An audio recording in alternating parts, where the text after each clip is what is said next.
Suscríbete a Venganza Perfecta para más historias. Ahora, comencemos con esta. Capítulo 1. La distancia en medio. Javier Ramos estaba al borde del polígono de tiro de la base aeronaval de Veracruz, mientras la brisa del Golfo traía el olor penetrante de la pólvora y la sal marina. A sus 42 años, se movía con la quietud ensayada de un hombre que había aprendido hace mucho tiempo que la economía de movimientos te mantenía con vida. 20 años en el Cuerpo de Infantería de Marina, los últimos 8 como sargento primero al frente de Unidades de Fuerzas Especiales, FES, habían erradicado todo lo blando tanto de su cuerpo como de su mente. Su teléfono vibró. Un mensaje de texto de Emilia, su hija de 14 años.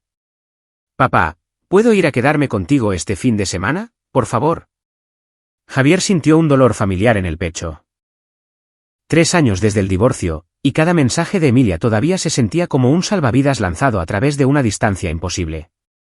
Respondió rápidamente: «Por supuesto, cariño. Te recogeré el viernes después de la escuela». Guardó el teléfono y se giró para encontrar a Carlos Hernández, su segundo al mando, observándolo con ojos cómplices. Carlos tenía 36 años, estaba construido como un linebacker con una mente lo suficientemente aguda como para haberle conseguido un puesto en inteligencia si no hubiera preferido el campo. «Emilia», preguntó Carlos. «Sí. ¿Quiere venir este fin de semana?» «La cuarta vez este mes». El tono de Carlos no contenía juicio, solo observación. «¿Todo bien?» La mandíbula de Javier se tensó. «Cristina dice que todo está bien, pero Emilia sigue pidiendo venir aquí cada vez más». «¿Tu ex se volvió a casar?»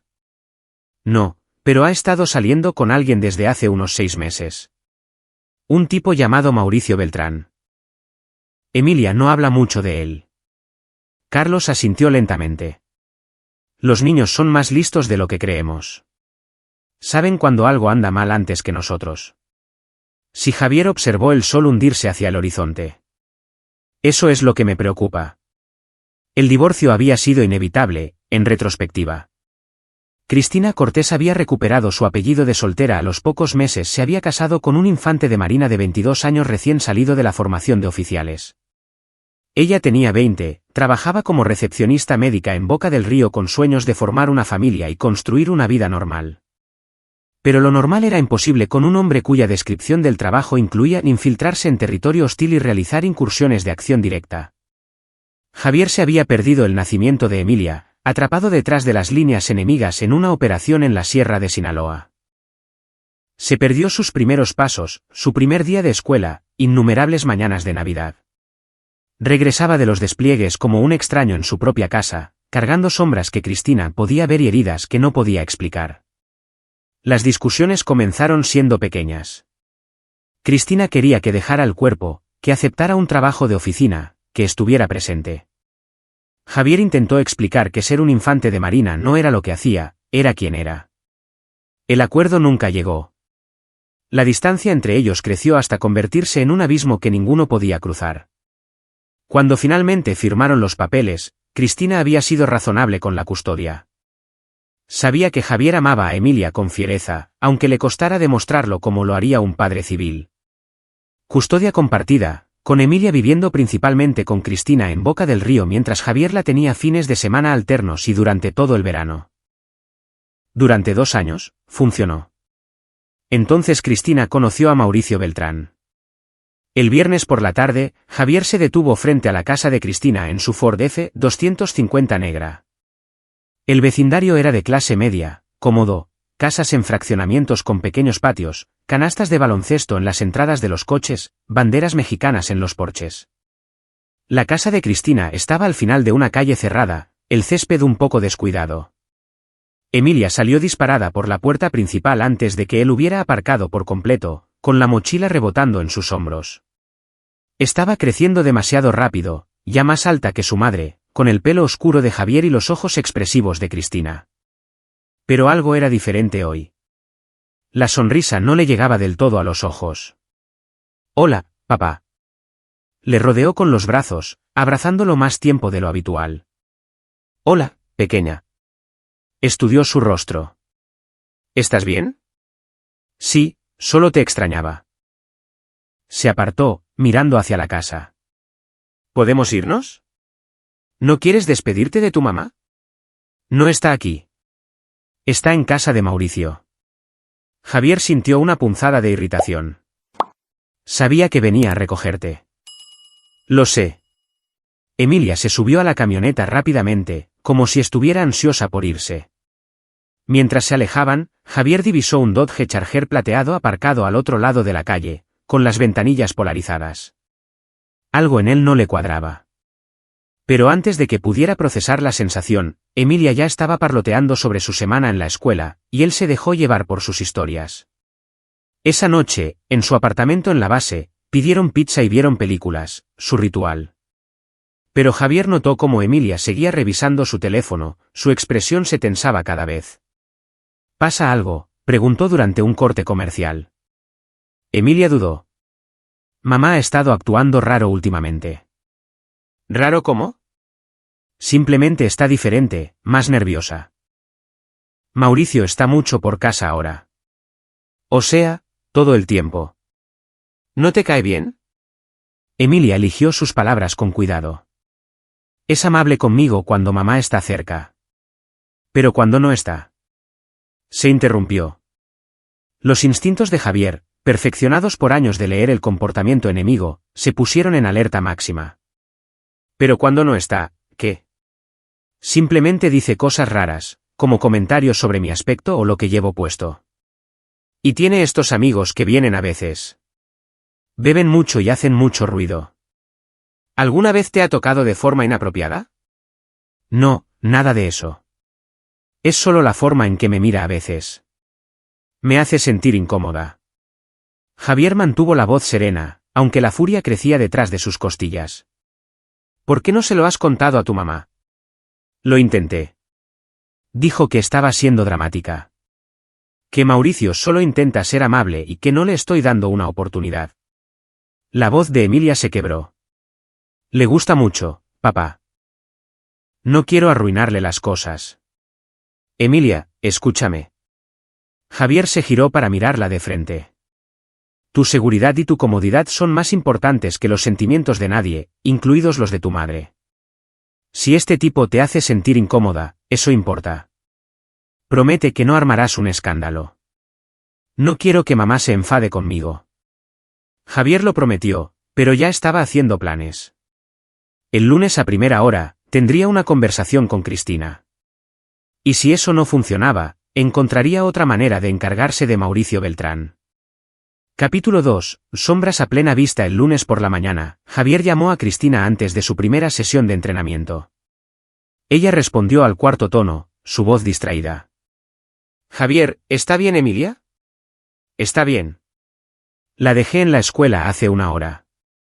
Tenemos que hablar de Mauricio. Una pausa. ¿Qué pasa con él? Emilia dice que la hace sentir incómoda. Que dice cosas que son inapropiadas. Oh, Dios, otra vez con esto. El tono de Cristina cambió a uno de exasperación. Me dijo lo mismo la semana pasada. Mauricio no ha sido más que amable con ella. Simplemente le está costando adaptarse a que yo salga con alguien. No se trata de eso. Dijo que comenta sobre su apariencia, sobre cómo se viste. Le dijo que se veía guapa antes de ir a la escuela una vez. Eso es ser educado, Javier. Estás viendo malicia en una interacción humana normal. Mi instinto me dice lo contrario.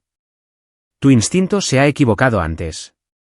Las palabras cayeron como una bofetada. Ves amenazas en todas partes porque para eso estás entrenado. Pero Mauricio es un buen hombre. Trabaja en ventas de automóviles.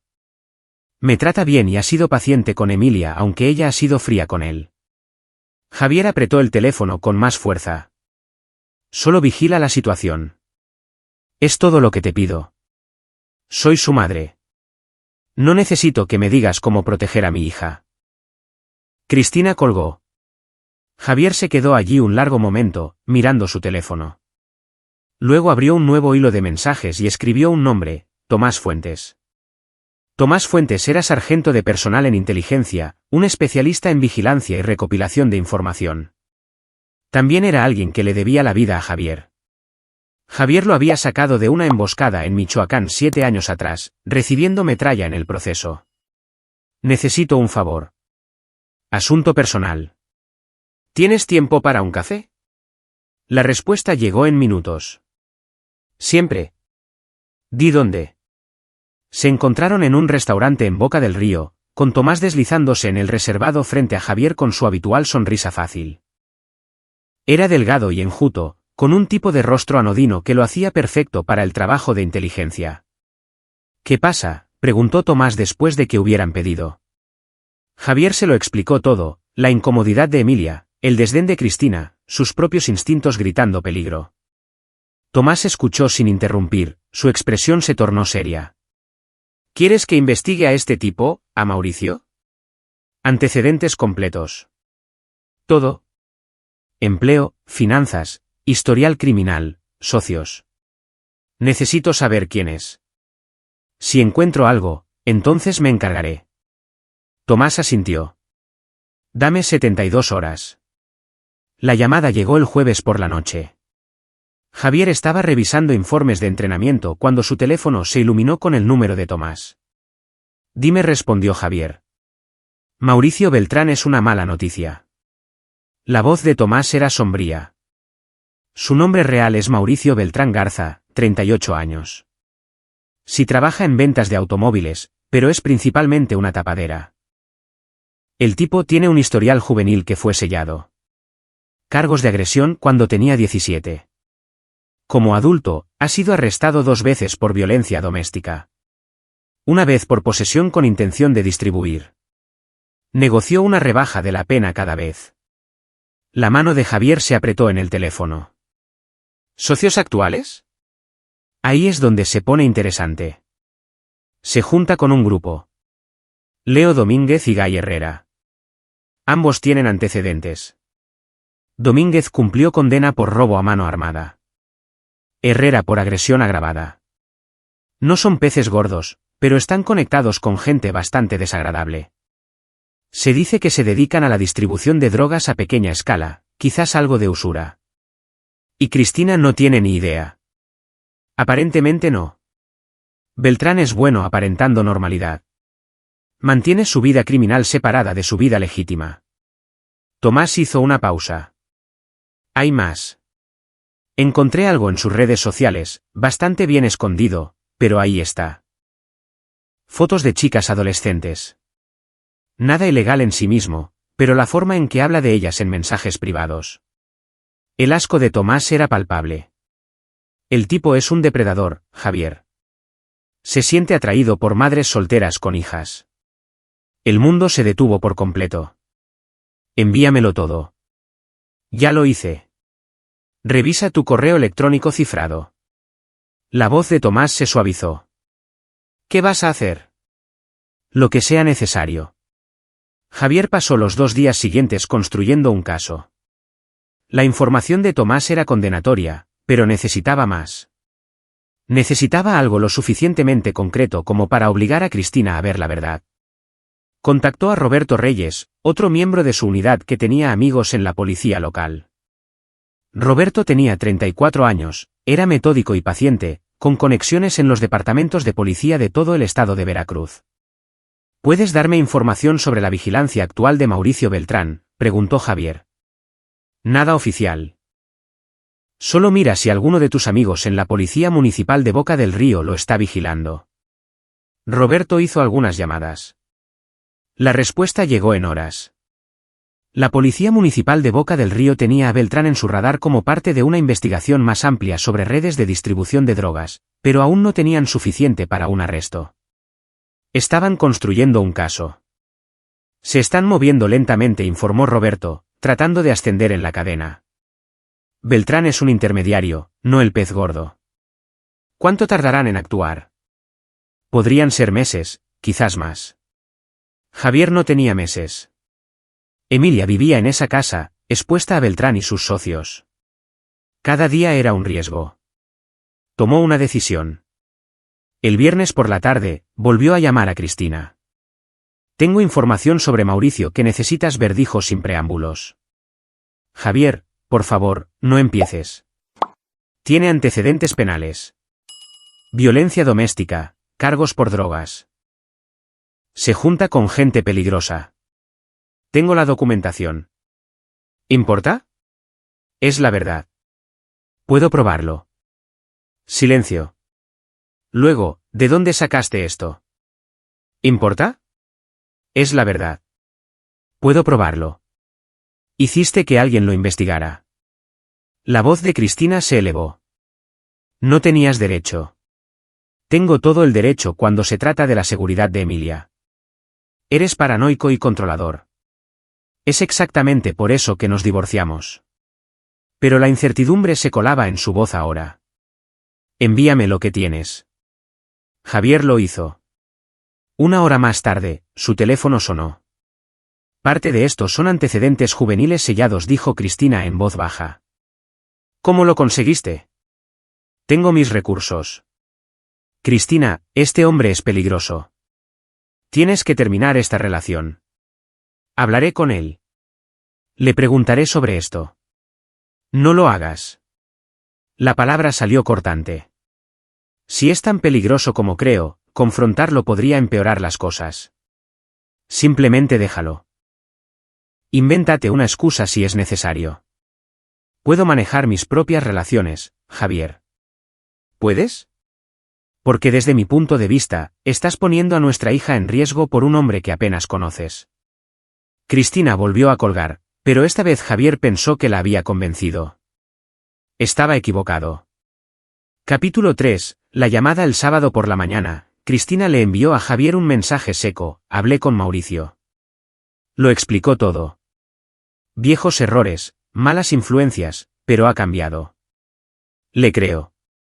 Por favor, deja de interferir en mi vida. Javier miró el mensaje con incredulidad. Beltrán se había salido con la suya. Por supuesto que sí.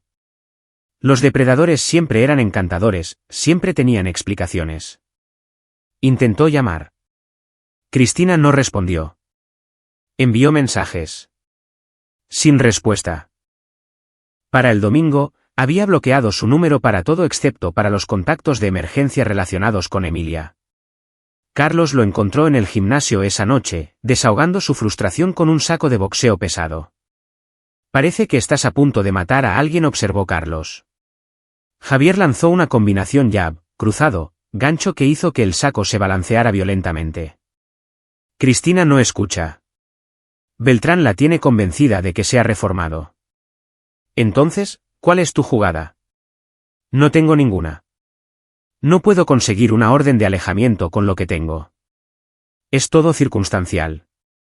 No puedo probar un peligro inmediato. Todo lo que puedo hacer es documentarlo todo y esperar que Cristina entre en razón antes de que pase algo. ¿Y Emilia? Se supone que viene a quedarse conmigo el próximo fin de semana.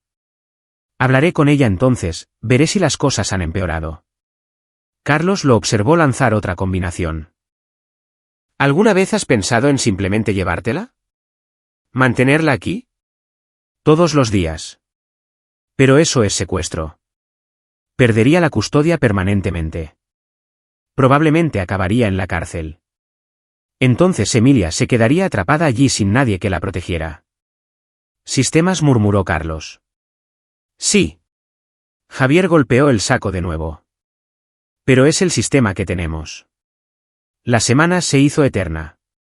Javier se volcó en el trabajo, dirigiendo a su unidad a través de complejos escenarios de entrenamiento, pero su mente siempre estaba parcialmente en otro lugar.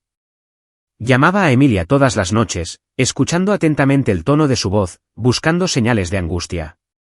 El jueves por la noche, sonaba tensa. Mamá y Mauricio discutieron por ti. ¿Qué tipo de discusión? Mauricio dijo que estabas intentando arruinar su relación, que estabas difundiendo mentiras sobre él. Mamá lo defendió, pero parecía molesta. Luego vinieron algunos amigos de Mauricio y se emborracharon todos. Me quedé en mi habitación. ¿Leo y Guy? ¿Cómo sabías? Sí, esos tipos. ¿Dan miedo, papá? Se me quedan mirando. Escúchame con atención. Cierra tu puerta con llave cuando estén allí. Si en algún momento te sientes insegura, Primero llamas al 911 y luego me llamas a mí. ¿Entendido? Me estás asustando. Bien. Necesito que estés lo suficientemente asustada como para tener cuidado. Prométemelo, Emilia. Lo prometo. El viernes por la noche, Javier estaba en una sesión de planificación con su mando cuando su teléfono vibró. El nombre de Emilia en la pantalla. Se disculpó y respondió. Hola, pequeña. Estoy a punto de salir para recogerte. Papá. Su voz era apenas un susurro. Algo iba mal. Todo en ella iba mal. Papá, necesito ayuda. Javier ya estaba en movimiento, dirigiéndose a su camioneta. ¿Qué está pasando? Mamá salió. Mauricio está aquí con Leo y Guy. Están borrachos, muy borrachos, y. Su respiración se entrecortó. Están hablando de mí. Mauricio dijo. Dijo que como causo problemas, le debo una. Están apostando sobre quién pasa la noche conmigo. En mi habitación. El mundo se cristalizó en una claridad perfecta y terrible. El entrenamiento de Javier tomó el control, suprimiendo la rabia que amenazaba con abrumarlo, canalizándola hacia un cálculo frío. ¿Dónde estás ahora mismo? En el baño. Cerré la puerta con llave. No saben que te he llamado. Bien hecho. Escucha, ve a tu dormitorio.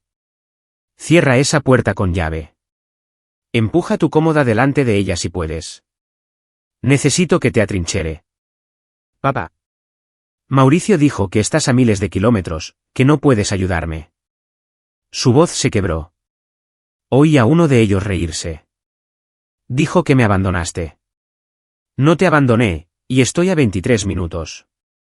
Pero necesito que seas fuerte por mí. ¿Puedes hacer eso?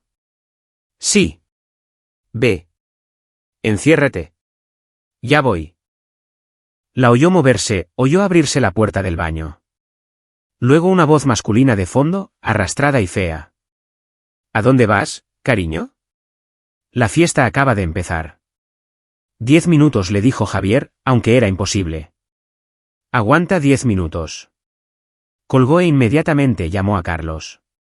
Reúne a todos. A toda la unidad. La dirección de Cristina. Ahora mismo. ¿Qué está pasando? Emilia está en peligro inmediato. 3 hombres adultos, intoxicados, haciendo amenazas sexuales. Necesito una fuerza abrumadora. Carlos no dudó. Entendido. 5 minutos. La siguiente llamada de Javier fue a Roberto. Contacta a tus amigos en la Policía Municipal de Boca del Río. Diles que hay una agresión sexual en curso en la dirección de Cristina Cortés. Diles que Beltrán y su equipo están allí. Diles que envíen todas las patrullas que tengan. ¿Hecho? Javier ya estaba en su camioneta, el motor rugiendo. Sacó su arma personal de la caja de seguridad bajo el asiento, una Sig Sauer P226 que había llevado en 3 despliegues de combate. Comprobó el cargador. 15 balas, una en la recámara. Condujo como si lo persiguiera el diablo, saltándose señales de stop, alcanzando velocidades que le habrían costado un arresto si alguien hubiera intentado detenerlo. Su teléfono sonó. Carlos, estamos en marcha. 8 vehículos, 22 efectivos. Tiempo estimado de llegada al objetivo, 6 minutos a partir de ahora. Estaré allí en 4. Espérenme, Javier. No entres solo. No puedo prometerlo. La tranquila calle suburbana de Cristina nunca había visto nada como el convoy que descendió sobre ella 4 minutos y medio después. La camioneta de Javier lideraba el camino, seguida por una procesión de vehículos militares, camionetas tácticas, vehículos personales, incluso un Humvee que Carlos había requisado de alguna manera. 22 infantes de marina en diversos grados de uniforme, muchos todavía en ropa de gimnasio, todos armados y con aspecto de ser la ira de Dios hecha carne. Javier apenas había aparcado la camioneta cuando ya estaba fuera, arma en mano, avanzando hacia la casa. Podía ver luz a través de las ventanas, oír música demasiado alta. Carlos apareció a su lado. Más despacio. Hagamos esto bien. Tu hija cuenta con que seas inteligente. Entramos con fuerza, pero entramos con inteligencia. Javier respiró hondo, dejó que el entrenamiento se reafirmara. Roberto y Tomás, cubran la parte trasera. Carlos, tú vienes conmigo. Puerta principal. Todos los demás, establezcan un perímetro. Nadie sale. Se movieron con precisión practicada. Javier llegó a la puerta principal, probó el pomo. Cerrado. No se molestó en llamar, simplemente la derribó de una patada. El marco se astilló con un crujido satisfactorio. La escena en el interior era exactamente la que Emilia había descrito. Mauricio Beltrán, Leo Domínguez y Gay Herrera estaban en la sala de estar, con botellas y vasos por todas partes, fichas de póker en la mesa de centro. Los tres hombres se giraron, el shock y el miedo inundando sus rostros al ver a infantes de marina armados entrando por la puerta. Mauricio se recuperó primero, intentando fanfarronear. ¿Qué demonios es esto? No pueden simplemente. Calle. La voz de Javier era gélida. ¿Dónde está mi hija? ¿Tu hija? No sé de qué hablas. Cristina no está aquí. Javier cruzó la habitación en 3 zancadas y le puso la pistola bajo la barbilla a Mauricio. Voy a preguntar una vez más. ¿Dónde está Emilia? Arriba, jadeó Mauricio. En su habitación. Pero no hicimos nada. Lo juro. Carlos pasó junto a ellos, subiendo las escaleras de 3 en 3. Javier lo oyó gritar. Emilia, soy Carlos Hernández. El amigo de tu padre. Ya estás a salvo. Se abrió una puerta. Javier oyó la voz de su hija, temblorosa pero viva. ¿Dónde está mi papá? Justo aquí, cariño. Javier no apartó la vista de Mauricio. Carlos te va a bajar. No mires a estos hombres. Carlos apareció en lo alto de las escaleras con Emilia, que parecía pequeña y aterrorizada. Se mantuvo entre ella y los 3 hombres, guiándola rápidamente hacia la puerta principal, donde otros infantes de marina esperaban para llevarla fuera. Solo cuando ella estuvo fuera de la casa, Javier apartó la pistola de la garganta de Mauricio. La enfundó, luego agarró a Mauricio por la camisa y lo levantó. Cometiste un error, dijo Javier en voz baja. Amenazaste a mi hija. Pensaste que estaba demasiado lejos, que no podía tocarte. Te equivocaste. La bravuconería anterior de Mauricio había desaparecido, reemplazada por un terror genuino. Al mirar el rostro de Javier, vio su propia muerte reflejada. Mira, tío, solo estábamos borrachos, solo hablando. No íbamos a hacer nada de verdad. Javier lo golpeó. Un solo puñetazo, perfectamente colocado, rompiéndole la nariz a Mauricio y dejándolo en el suelo. La sangre brotó por la cara de Mauricio mientras se acurrucaba, gimoteando. Sácalos de aquí, le dijo Javier a Carlos. La policía está en camino. Como si fuera una señal, las sirenas aullaron en la distancia, acercándose. Javier salió y encontró a Emilia envuelta en una manta que alguien había encontrado, rodeada de infantes de marina protectores que la trataban como si fuera su propia hija. Cuando lo vio, se soltó y corrió a sus brazos. Sabía que vendría, sollozó en su pecho. Lo sabía. Siempre, prometió él, abrazándola con fuerza. Siempre vendré por ti. La policía de Boca del Río llegó 3 minutos después, varias unidades con las luces encendidas. El oficial al mando observó la escena: vehículos militares, personal armado, 3 hombres en la casa que parecían haber pasado por una guerra, y sabiamente decidió resolverlo todo en la comisaría. Mauricio, Leo y Gay fueron arrestados por cargos de amenazas terroristas contra un menor, poner en peligro a un niño e intoxicación pública. El hecho de que la policía de Boca del Río ya los tuviera bajo investigación por actividades relacionadas con las drogas significaba que no irían a ninguna parte pronto.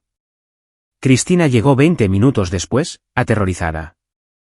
Fuera lo que fuera que Mauricio le hubiera dicho sobre dónde estaría esa noche, claramente no era emborrachándome con mis amigos criminales y aterrorizando a tu hija.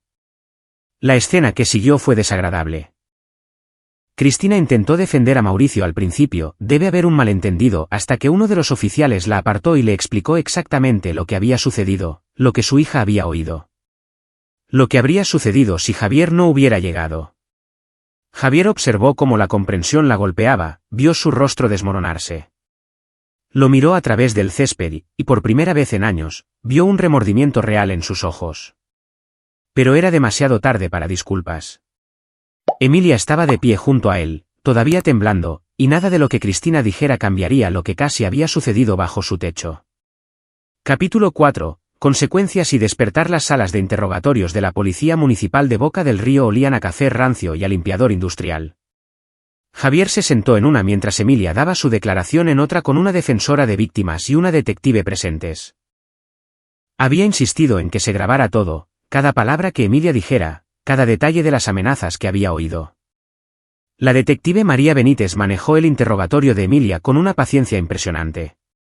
Tenía unos 45 años, con ojos amables que habían visto demasiado pero no se habían endurecido por completo. Después, se reunió con Javier en su sala. Su hija es increíblemente valiente, dijo Benítez, sentándose frente a él. Su declaración es detallada y consistente. Beltrán y sus socios se enfrentan a cargos graves, conspiración para cometer agresión sexual a un menor, poner en peligro a un niño, amenazas criminales. El fiscal se va a dar un festín con esto. ¿Y la investigación de drogas que mencionó Roberto? Benítez arqueó una ceja. ¿Cómo sabe de eso? Tengo mis recursos. Lo estudió por un momento. La investigación está en curso. Este incidente podría ayudarnos a avanzar más rápido. Beltrán y sus amigos están bajo custodia ahora, y su fianza será astronómica dados los cargos. Mientras estén encerrados, podemos avanzar en el ángulo de las drogas sin preocuparnos de que huyan. Bien. Hay algo más. Benítez sacó un expediente. Cuando registramos la casa, encontramos el teléfono de Beltrán. No fue lo suficientemente listo como para bloquearlo antes de que llegáramos. Hay mensajes, fotos. Este tipo ha estado manipulando a su hija durante semanas. No pasó nada físico, pero la intención era clara. Ya lo ha hecho antes. Javier sintió un hielo en las venas. ¿Antes? Estamos revisando los registros de sus relaciones anteriores. Otras 3 madres solteras, todas con hijas adolescentes. El mismo patrón. Se hace amigo de la madre, aísla lentamente a la hija, hace comentarios inapropiados, escala la situación. En un caso, la hija se escapó en lugar de denunciar lo que estaba sucediendo. En otro, la madre rompió con él antes de que pudiera actuar. Su hija es la primera que tuvo el valor de pedir ayuda. Porque sabía que yo vendría. Le salvó la vida esta noche, señor Ramos. Benítez cerró el expediente. Pero seré sincera, lo que viene ahora es complicado. Su exesposa se enfrentará a preguntas sobre su juicio, posiblemente a cargos relacionados con poner en peligro a un niño por dejar a Emilia sola con estos hombres. El DIF, Desarrollo Integral de la Familia, se involucrará. Esto se va a poner feo. Quiero la custodia completa. No soy jueza de un tribunal de familia, pero si lo fuera, la tendría. Su exesposa permitió esta situación, aunque fuera sin querer. Usted la detuvo. Los tribunales tendrán eso en cuenta. Cristina estaba en otra sala de interrogatorios, y Javier podía oír su voz a través de las paredes, a la defensiva al principio, y luego derrumbándose a medida que la realidad la aplastaba. Había sido engañada, manipulada por un depredador que la veía como una puerta de entrada a su hija. Cuando finalmente dejaron ir a todos a las 2 de la madrugada, Cristina se acercó a Javier en el aparcamiento. Tenía los ojos rojos de llorar, el rostro demacrado. No lo sabía, susurró. Javier, te juro que no lo sabía. No quisiste saberlo. Te dije que era peligroso. Te di pruebas. Elegiste creerle a él antes que a mí. Antes que a Emilia. Era tan convincente. Tenía explicaciones para todo. Me hizo sentir que estaba siendo paranoica. Eso es lo que hacen los depredadores, Cristina. Hacen gaslighting. Manipulan. Y tú se lo permitiste. Ella se estremeció. ¿Qué pasa ahora? Ahora el DIF investiga, el Tribunal de Familia revisa la custodia y yo me aseguro de que Emilia nunca más tenga que tener miedo en su propia casa. Me la estás quitando. La perdiste en el momento en que elegiste a Mauricio Beltrán por encima de la seguridad de tu hija. Javier empezó a alejarse, luego se detuvo. No te odio, Cristina, pero nunca volveré a confiarte a Emilia. Tendrás que vivir con eso. Emilia se quedó con Javier esa noche, acurrucada en su sofá bajo una manta del cuerpo de infantería de marina. Él se sentó en una silla cercana, velando por ella, su mente repasando todo lo que había sucedido. Al amanecer, Carlos apareció con café y sándwiches de desayuno. ¿Cómo está ella?, preguntó Carlos en voz baja. Durmiendo, por fin. Pero con pesadillas. Se despertó 3 veces. Va a necesitar terapia. Ya me encargué. Llamé a una consejera especializada en traumas. Ex psicóloga de la Marina. Verá a Emilia esta tarde. Carlos le dio un café. Los chicos preguntan por ella. Quieren saber si necesita algo. Javier sintió que la emoción le apretaba la garganta. Su unidad. Esos hombres duros que habían visto el combate, que habían matado enemigos y visto morir a hermanos, estaban preocupados por su hija adolescente. Dales las gracias. Diles que está viva gracias a ellos. Lo saben. También saben que habrías entrado solo si hubieras tenido que hacerlo. Desde luego que sí. Por eso nunca más te dejaremos ir a ningún sitio solo. Carlos sonrió. Ahora estás atrapado con nosotros. Los 22 somos el batallón de tíos no oficiales de Emilia. A pesar de todo, Javier sonrió. La semana siguiente fue un torbellino de reuniones legales, sesiones de terapia y control de daños. El DIF entrevistó a Emilia exhaustivamente, pero concluyó que el hogar de Javier era seguro y apropiado. Cristina se sometió a su propia investigación, y aunque no fue acusada penalmente, se le exigió que completara clases de crianza y se sometiera a una evaluación psicológica. La audiencia en el Tribunal de Familia para la modificación de la custodia de emergencia tuvo lugar 8 días después del incidente. La jueza Marisa Ruiz, sin parentesco con Roberto, aunque se señaló la coincidencia, revisó el caso con expresión severa. Señor Ramos, dijo, su historial militar es ejemplar. Su respuesta a la emergencia de su hija fue apropiada y posiblemente le salvó la vida. Señora Cortés, su juicio en este asunto fue catastróficamente pobre. Concedo al señor Ramos la custodia física completa de Emilia, con efecto inmediato. Señora Cortés, tendrá visitas supervisadas una vez por semana hasta que el tribunal determine que ha abordado los problemas que llevaron a esta situación. Cristina no se opuso. Firmó los papeles con manos temblorosas, sin apartar la vista del rostro de Emilia. Fuera del juzgado, Emilia abrazó a su madre. Todavía te quiero, mamá, pero ya no puedo vivir contigo. Lo sé, susurró Cristina. Lo siento mucho, cariño. Lo siento mucho. Mauricio Beltrán, Leo Domínguez y Gay Herrera permanecieron bajo custodia. Sus fianzas se fijaron en 9 millones de pesos cada uno, una cantidad imposible para hombres que traficaban con drogas y hacían estafas. Mientras estaban en la cárcel, la detective Benítez y su equipo trabajaron en la investigación de drogas. 2 semanas después del incidente, Benítez llamó a Javier. Actuamos contra los proveedores de Beltrán, dijo. Desmantelamos una red de distribución que operaba desde Coatzacoalcos. Incautamos $500,000 en drogas, arrestamos a 14 personas. Beltrán era el eslabón que necesitábamos. ¿Se mantendrán los cargos? Oh, sí. Ahora son cargos federales. El fiscal está involucrado. Beltrán se enfrenta a un mínimo de 10 a 15 años, más si podemos probar su implicación en una conspiración mayor. Si añadimos los cargos relacionados con Emilia, morirá en la cárcel. Javier debería haber sentido satisfacción. No la sintió. Se sentía vacío. No es el único, dijo. Benítez, dijiste que ya lo había hecho antes. ¿Qué hay de esas otras chicas? Nos estamos poniendo en contacto con ellas, construyendo un caso de patrón de comportamiento. Si están dispuestas a testificar, necesitarán protección, apoyo. Estamos trabajando en ello. Después de colgar, Javier se sentó en su oficina, mirando a la nada. Emilia estaba a salvo. Mauricio iba a la cárcel. Se haría justicia, tal como era. Pero no parecía suficiente. Esa noche, Tomás Fuentes pasó por allí con un paquete de 6 cervezas y preocupación en los ojos. Tienes una pinta horrible, observó Tomás. Gracias. Emilia está mejor, va mejorando. Tiene pesadillas, no le gusta estar sola. Pero es fuerte. Saldrá de esta. ¿Y tú? Javier dio un largo trago de cerveza. No dejo de pensar en lo que casi pasó. Si no hubiera llamado, si yo hubiera estado desplegado, si hubiera dudado un solo minuto. Pero no lo hiciste. Actuaste. La salvaste. Esta vez.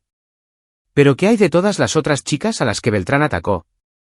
¿Qué hay de las que no tenían a alguien como yo a quien llamar? Se supone que el sistema debe protegerlas, Tomás. Falló. El sistema está roto. Ambos lo sabemos. Entonces, ¿qué hacemos al respecto? Tomás se quedó callado un momento. ¿Qué me estás preguntando? Te pregunto si la justicia es suficiente. Beltrán irá a la cárcel con el tiempo, pero los tipos que están por encima de él, la red que permitió esto, siguen ahí fuera, siguen operando. Estás hablando de algo fuera de la ley. Quizás. Tomás dejó su cerveza. Ese es un camino peligroso, Javier. He caminado por caminos peligrosos en la Sierra de Sinaloa, en Michoacán y en una docena de otros lugares donde las reglas se aplicaban. Quizás es hora de caminar por uno aquí. ¿Para qué? ¿Venganza? Para prevención. Para que ninguna otra chica tenga que pasar por lo que pasó Emilia. Tomás lo miró durante un largo momento. Luego, si decides caminar por ese camino, no lo caminarás solo. Capítulo 5. Patrones en la oscuridad. 3 semanas después del incidente, Emilia se estaba adaptando a su nueva vida en la base. Se había matriculado en una preparatoria en Boca del Río, lo suficientemente cerca como para que Javier pudiera dejarla y recogerla cada día. La rutina ayudaba, la previsibilidad, la seguridad, el saber que su padre siempre estaba al alcance. Pero Javier no podía tranquilizarse. Cada vez que miraba a su hija, pensaba en las otras víctimas, las que Benítez había mencionado, las que Mauricio había aislado, manipulado y herido con éxito. Empezó a investigar, usando las habilidades que Tomás le había enseñado durante años de trabajo de inteligencia. El patrón de Mauricio Beltrán surgió claramente. Conoce a madres solteras en concesionarios de automóviles donde trabajaba, las encanta, actúa rápido. Siempre mujeres con hijas adolescentes. Siempre la misma lenta escalada. Había 5 casos en los últimos 8 años, Margarita Osorio en Córdoba. Su hija, Tamara, se escapó a los 15 años en lugar de contarle a su madre lo que Mauricio había hecho. Tamara pasó 2 años en la calle antes de que Margarita la encontrara. Juana Cano en Orizaba rompió con Mauricio después de 3 meses cuando lo sorprendió mirando a su hija dormir. Nunca lo denunció porque se sentía avergonzada. Carmen Solís en Poza Rica. Mauricio vivió con ellas durante 4 meses antes de que la hija de Carmen, Lía, intentara suicidarse. Solo entonces Carmen se enteró de los tocamientos inapropiados, de las amenazas de hacerle daño a Carmen si Lía hablaba. Francisca Montero en Martínez de la Torre. Mauricio manipuló a su hija, Catalina, durante 6 meses antes de que la chica se derrumbara y se lo contara a un consejero escolar. Para entonces, Mauricio ya se había ido. Cristina Cortés en Boca del Río. Emilie. 5 familias, 5 chicas traumatizadas, y esas eran solo las que Javier podía encontrar. ¿Cuántas más había habido? ¿Cuántas que nunca salieron a la luz? La detective Benítez estaba construyendo un caso, pero era lento. Los incidentes anteriores tenían años, las pruebas eran escasas y las víctimas eran reacias a presentarse. Algunas se habían mudado, intentando escapar de los recuerdos. Otras simplemente querían olvidar. No es suficiente para cargos adicionales, admitió Benítez cuando Javier la presionó. Mauricio caerá por lo que le hizo a Emilia y por los cargos de drogas, pero las otras chicas. Sus casos son demasiado antiguos, demasiado circunstanciales. Así que se sale con la suya. Va a ir a la cárcel, señor Ramos. Eso no es salirse con la suya. No es suficiente. Los ojos de Benítez se endurecieron. Entiendo su rabia, pero la justicia por mano propia no es justicia. Es solo más violencia. Javier no dijo nada, pero escuchó lo que ella no dijo: no hagas ninguna estupidez. Demasiado tarde. Ya estaba haciendo planes. El problema era simple. Mauricio Beltrán era un síntoma, no la enfermedad. Había operado con impunidad durante años porque entendía las debilidades del sistema. Los depredadores como él siempre lo hacían. Sabían cómo elegir objetivos vulnerables, cómo aislarlos, cómo explotar las brechas entre la jurisdicción de la policía y la autoridad del tribunal de familia. Pero Mauricio no trabajaba completamente solo. La investigación de drogas había revelado una red más grande: proveedores, distribuidores, blanqueadores de dinero. Y la investigación de Tomás había descubierto algo más interesante. Varios de los socios de Mauricio también se dirigían a madres solteras y a sus hijos, no necesariamente de forma sexual, sino realizando diversas estafas y fraudes que explotaban la vulnerabilidad de estas familias. Era un ecosistema de depredadores que se alimentaban de los débiles. Hay un tipo llamado Leonardo Cárdenas, le dijo Tomás a Javier por mensajería cifrada. El principal proveedor de Mauricio. Cárdenas dirige una operación más grande. Drogas, bienes robados, robo de identidad. Usa a gente como Mauricio como operadores de a pie. Cárdenas es listo, sin embargo. Mantiene sus manos limpias. Capas de aislamiento entre él y la calle donde está. En Coatzacoalcos. Dirige un negocio legítimo de importación y exportación. El equipo de la detective Benítez sabe de él, pero aún no pueden tocarlo. Es el pez gordo que están tratando de atrapar. Javier estudió la información que Tomás le envió. Leonardo Cárdenas, 46 años, con un historial que se remontaba a sus 20 años. Agresión, fraude, crimen organizado. Siempre encontraba la manera de vencer los cargos o negociar sentencias menores. Inteligente, conectado y despiadado. ¿Y su equipo?, preguntó Javier. 2 sicarios principales, Aarón Garza y Ricardo Tellez. Ambos exmilitares, dados de baja con deshonor. Se encargan del trabajo sucio cuando Cárdenas necesita músculo. Exmilitares. Eso complicaba las cosas. Garza y Tellez tendrían entrenamiento, sabrían cómo defenderse. Bien. Javier estaba deseando que llegara. Carlos encontró a Javier en la armería, haciendo inventario de sus armas personales. «¿Estás planeando algo?», dijo Carlos rotundamente. «Solo organizando». Carlos cerró la puerta detrás de él. «Te conozco desde hace 8 años. Puedo verlo en tus ojos.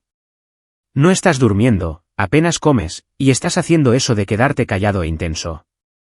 La última vez que te vi así fue justo antes de una operación en Tamaulipas». Javier dejó la pistola que estaba limpiando.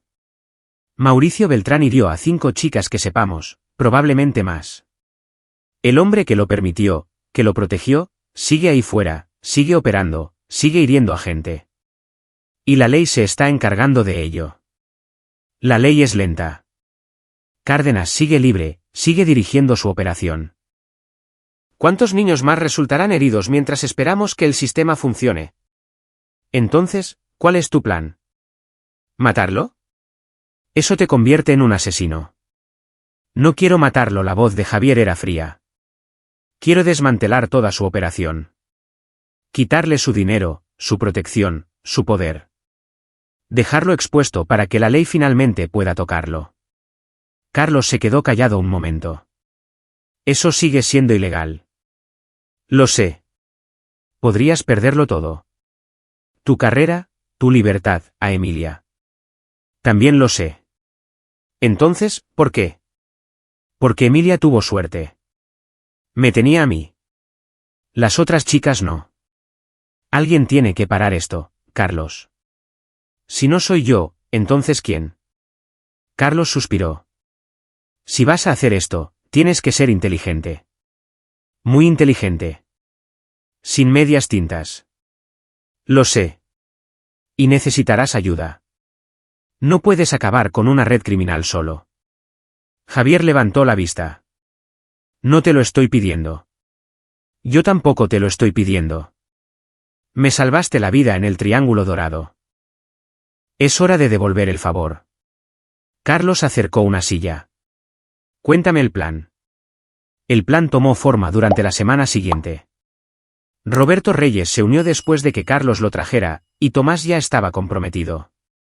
Tomás Fuentes proporcionó inteligencia, identificando las vulnerabilidades clave de Cárdenas, su flujo de efectivo, su red de distribución, sus conexiones corruptas. Cárdenas mueve el dinero a través de una serie de empresas fantasma, explicó Tomás, extendiendo documentos sobre la mesa de la cocina de Javier. Pero el dinero en efectivo, el dinero sucio, se blanquea a través de un negocio de cambio de cheques en Coatzacoalcos. Tienen cajas fuertes, probablemente 9 millones de pesos en efectivo en el lugar en cualquier momento. ¿Seguridad?, preguntó Roberto. Cámaras, sistema de alarma, pero nada sofisticado. 2 guardias armados por la noche, ambos contratados a través de una empresa de seguridad legítima. Cárdenas no quiere llamar la atención teniendo músculo obvio alrededor. ¿Y sus sicarios, Garza y Tellez? No viven en el lugar. Cárdenas los mantiene cerca, pero no demasiado. Mantiene la apariencia de legitimidad. Javier estudió los planos del edificio que Tomás había obtenido. Si atacamos el dinero, herimos gravemente a Cárdenas. Pero no es suficiente para acabar con él por completo. No convino Carlos. Pero llama su atención, lo obliga a reaccionar. Y cuando la gente reacciona con pánico, comete errores. Necesitamos una palanca, dijo Roberto. Algo que haga a Cárdenas vulnerable a la ley. Pruebas, dijo Tomás. Pruebas reales y contundentes que lo vinculen directamente con la actividad criminal. Del tipo que ni siquiera sus abogados pueden hacer desaparecer. ¿Dónde estarían esas pruebas? Tomás sonrió sombríamente. Cárdenas es cuidadoso, pero también arrogante. Guarda registros. Un seguro, lo llama él. Una palanca sobre sus socios en caso de que se vuelvan contra él. Esos registros estarían en su oficina, probablemente cifrados, definitivamente asegurados. Así que necesitamos 2 operaciones, dijo Javier. Una para atacar el dinero, hacer salir a Cárdenas. Otra para entrar en su oficina y extraer las pruebas. Eso es arriesgado, advirtió Carlos. 2 operaciones significan el doble de exposición, el doble de posibilidades de que algo salga mal. Lo sé. Pero si hacemos esto, lo hacemos bien. No solo herimos a Cárdenas, acabamos con él. La planificación se volvió más detallada. Javier dividió a su equipo.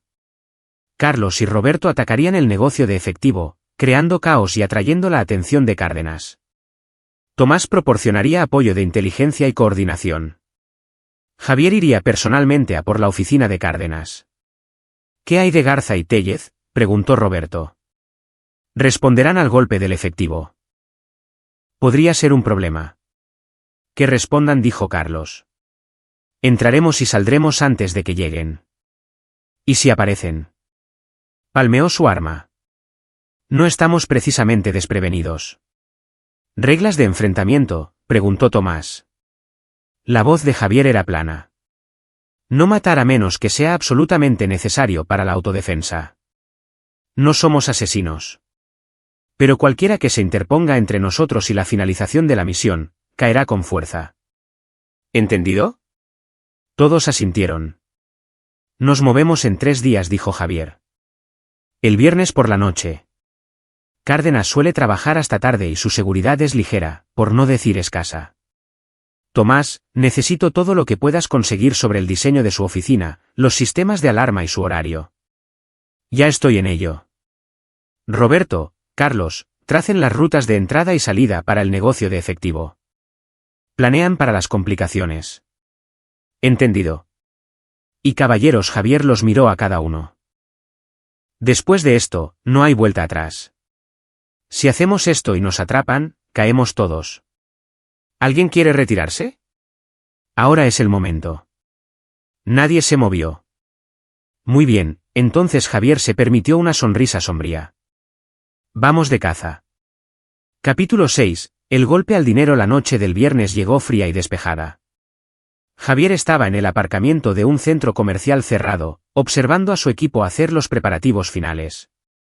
Carlos y Roberto revisaban su equipo metódicamente: ropa negra, guantes tácticos, armas de fuego con silenciador, herramientas de apertura forzada. Parecían los operadores que eran, moviéndose con eficiencia practicada. Prueba de comunicaciones, dijo Tomás desde su posición en una furgoneta de vigilancia aparcada a 3 manzanas de distancia. Su voz llegó clara a través de su sistema de radio cifrado. Lima 1, recibido, respondió Carlos. Lima 2, recibido, confirmó Roberto.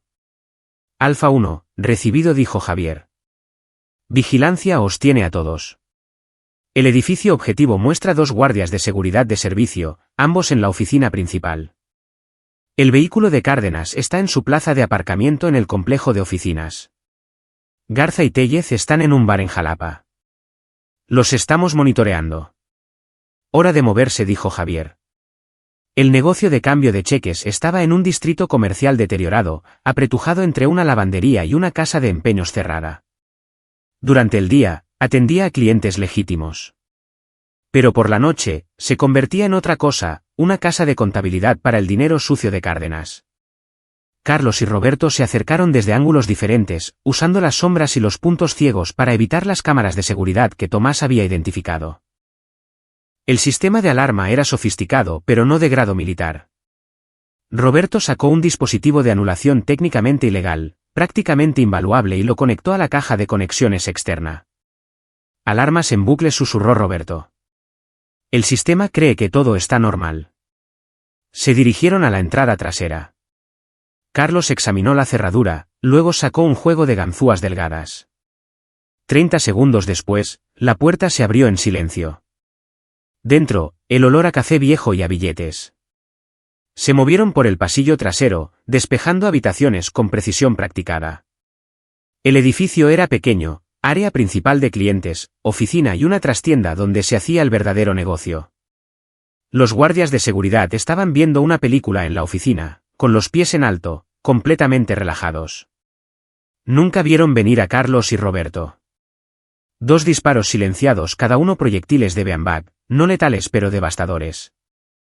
Los guardias cayeron con fuerza, inconscientes antes de tocar el suelo. Objetivos neutralizados, informó Carlos. Buscando las cajas fuertes. Trastienda, esquina noroeste, dirigió Tomás. Cárdenas tiene 2 cajas fuertes.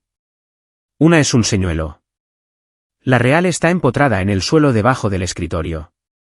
La encontraron exactamente donde Tomás dijo. La caja fuerte era seria, una caja fuerte de acero para 24 armas, que probablemente pesaba 225 kilogramos, con una cerradura de combinación que llevaría horas forzar correctamente. Roberto sacó una herramienta diferente, una lanza térmica. Esto va a ser ruidoso. Hazlo rápido, dijo Javier por la radio.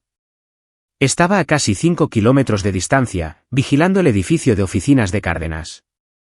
Me muevo hacia la oficina en 2 minutos. Roberto encendió la lanza térmica.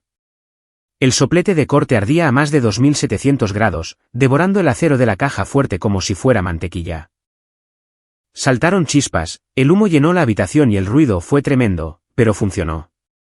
3 minutos después, la puerta de la caja fuerte se abrió.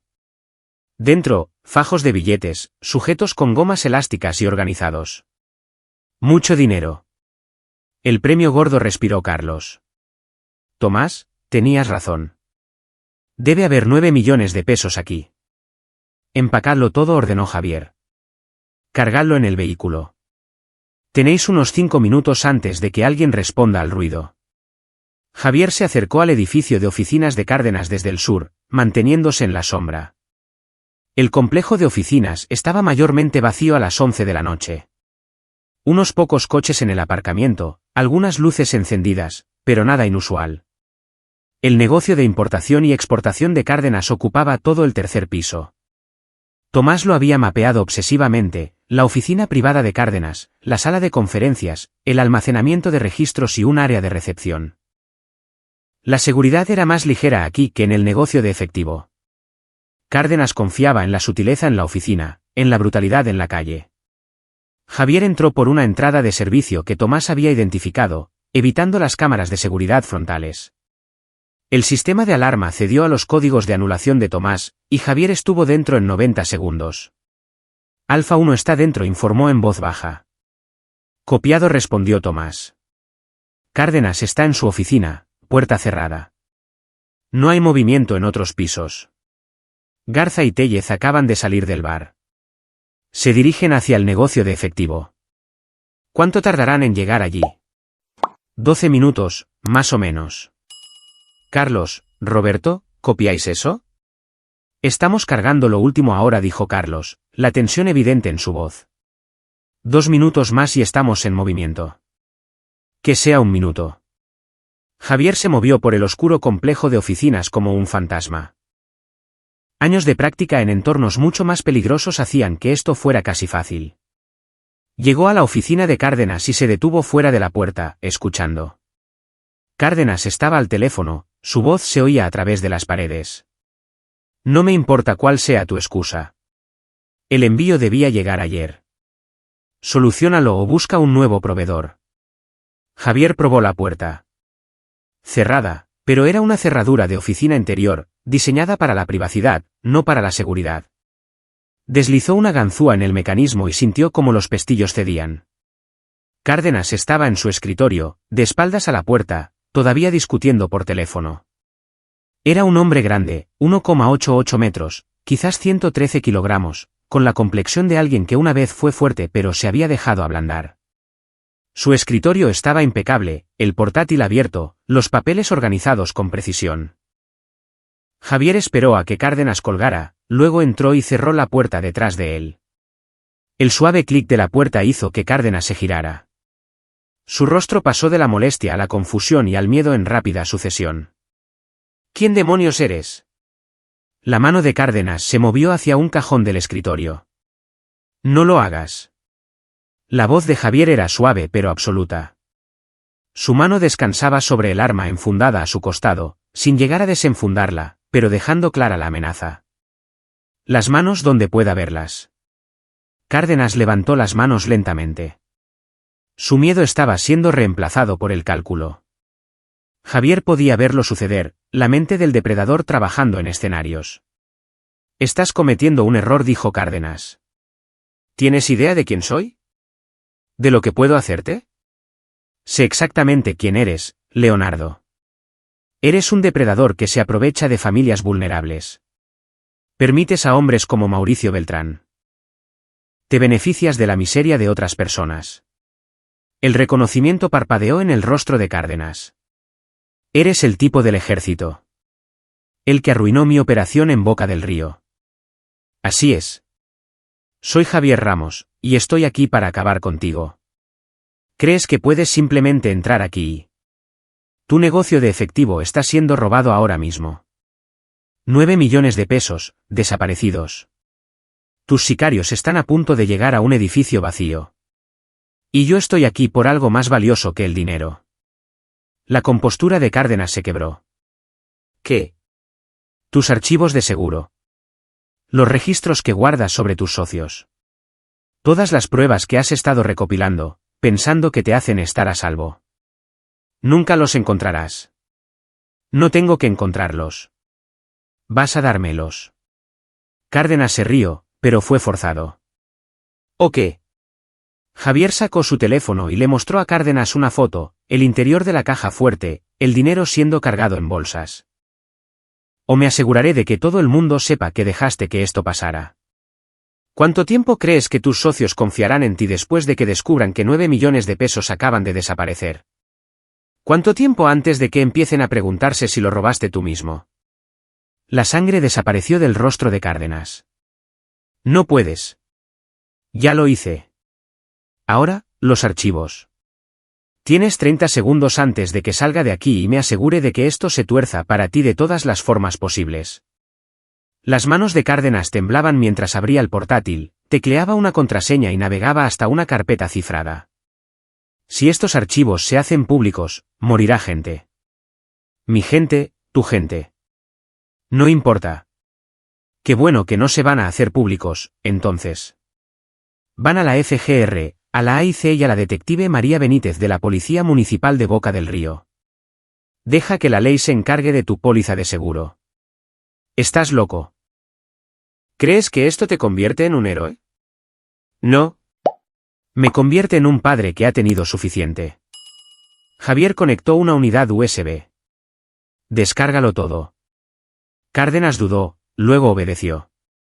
La barra de progreso avanzó lentamente por la pantalla, los archivos se transferían, pruebas condenatorias copiándose, registros financieros, nombres, direcciones, conversaciones de texto, fotografías. Todo lo que Cárdenas había recopilado durante años de operar en las sombras.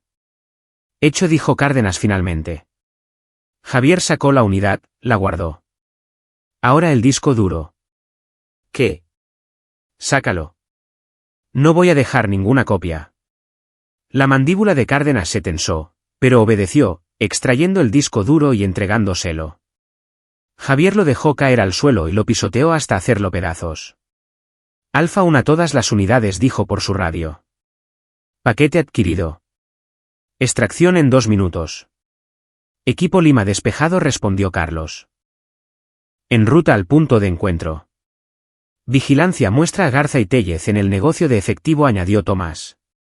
Están dentro ahora. No están contentos. Javier miró a Cárdenas. Te vas a sentar aquí durante los próximos 10 minutos. No llames a nadie. No te muevas. Porque si lo haces, me aseguraré de que los archivos lleguen a la prensa en lugar de a la policía. Tu imperio criminal se devorará a sí mismo. Esto no ha terminado, gruñó Cárdenas. Tienes razón en eso. Pero ha terminado para ti. Javier se dirigió a la puerta. Disfruta del tiempo que te queda. No es mucho. Capítulo 7. La trampa se cierra. El teléfono de la detective Benítez sonó a las 7 de la mañana del sábado. Respondió, somnolienta, sin reconocer el número. Detective, soy Javier Ramos. Se incorporó, instantáneamente despierta. Señor Ramos, ¿qué puedo hacer por usted? Revise el correo electrónico de su oficina. Le he enviado algo importante. ¿Qué tipo de algo? Pruebas. Todo lo que necesita para desmantelar la operación de Leonardo Cárdenas. Registros financieros, comunicaciones, testimonios de testigos, conexiones con más de 30 empresas criminales. Está todo ahí. Benítez ya se estaba moviendo, vistiéndose. ¿De dónde ha sacado esto? ¿Importa?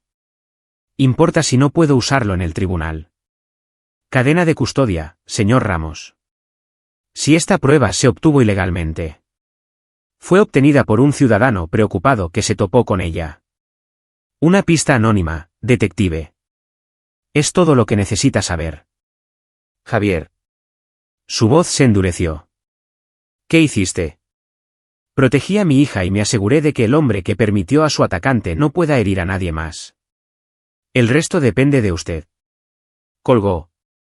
Benítez llegó a su oficina en 30 minutos, inició sesión y abrió el correo electrónico. Sus ojos se abrieron como platos mientras se desplazaba por los archivos. Esto no eran solo pruebas. Era un tesoro. Años de actividad criminal, meticulosamente documentados. Llamó a su superior inmediatamente. Comandante, tenemos que actuar contra Leonardo Cárdenas ahora mismo. Tengo suficiente aquí para acusarlo de delincuencia organizada, narcotráfico, lavado de dinero y otras 20 felonías. ¿De dónde ha salido esto? Una pista anónima. María, sabes de sobra que no. Comandante, llevo 8 meses investigando a Cárdenas. Todo en estos archivos corrobora la inteligencia que ya teníamos. Esto solo llena los vacíos y proporciona documentación. Podemos verificarlo de forma independiente. Una pausa. ¿Qué tan rápido puedes verificarlo? Deme 4 horas. Luego actuamos. Hazlo. Al mediodía, Benítez había reunido un grupo de trabajo, agentes de la FGR, de la AIC, y fuerzas especiales locales. Asaltaron la oficina de Cárdenas y sus 2 residencias simultáneamente, ejecutando órdenes de registro que Benítez había conseguido que un juez firmara en tiempo récord. Cárdenas fue arrestado sin incidentes, encontrado en su casa de Coatzacoalcos. Sus sicarios, Garza y Tellez, fueron detenidos en el saqueado negocio de efectivo, todavía tratando de averiguar qué había pasado con 9 millones de pesos. Las redadas llegaron a las noticias locales por la tarde. Importante operación de drogas desmantelada, decían los titulares. El mundo cuidadosamente construido de Leonardo Cárdenas se estaba desmoronando de forma espectacular. Javier vio las noticias desde su apartamento con Emilia a su lado. Ella había estado callada desde el rescate, procesando el trauma con su terapeuta. Pero esa noche, parecía más presente. ¿Es ese el hombre que ayudó a Mauricio?, preguntó, señalando el paseo de Cárdenas arrestado en la televisión. Sí. ¿Irá a la cárcel? Por mucho tiempo. Emilia asintió lentamente. Bien. Así no podrá herir a nadie más. No, no podrá. Pero el trabajo de Javier no había terminado. El arresto de Cárdenas había creado un vacío de poder, y la naturaleza, especialmente la naturaleza criminal, aborrece el vacío. Con Cárdenas fuera, sus socios estaban desesperados, tratando de averiguar qué había pasado con el dinero, quién los había traicionado, si las pruebas contenían sus nombres. Lo más importante, Mauricio Beltrán seguía en la cárcel, esperando juicio, y Javier quería asegurarse de que ese juicio fuera exactamente como estaba planeado. El lunes por la mañana, Javier visitó la oficina de la Fiscalía. Había concertado una cita con la fiscal principal del caso de Mauricio, una mujer llamada Abril Campos, conocida por su agresiva persecución de delincuentes sexuales. Campos tenía unos 35 años, con ojos intensos y la reputación de no perder nunca los casos que le importaban. Escuchó mientras Javier le exponía todo lo que había encontrado sobre las víctimas anteriores de Mauricio. He recopilado declaraciones de otras 4 chicas a las que Mauricio atacó, dijo Javier, deslizando una carpeta sobre su escritorio. La hija de Margarita Osorio, Tamara, la hija de Juana Cano, la hija de Carmen Solís, Lía, y la hija de Francisca Montero, Catalina. Están dispuestas a testificar sobre el patrón de comportamiento de Mauricio. Los ojos de Campos brillaron mientras revisaba los documentos. Esto es oro. Pruebas de patrón como estas hacen que la intención de Mauricio sea innegable. Pero, ya sabes, la defensa luchará para que no se admitan. Que luchen. Asegúrate de que el jurado escuche sobre cada chica a la que hirió. Asegúrate de que entiendan exactamente qué tipo de depredador es Mauricio Beltrán. Lo haré.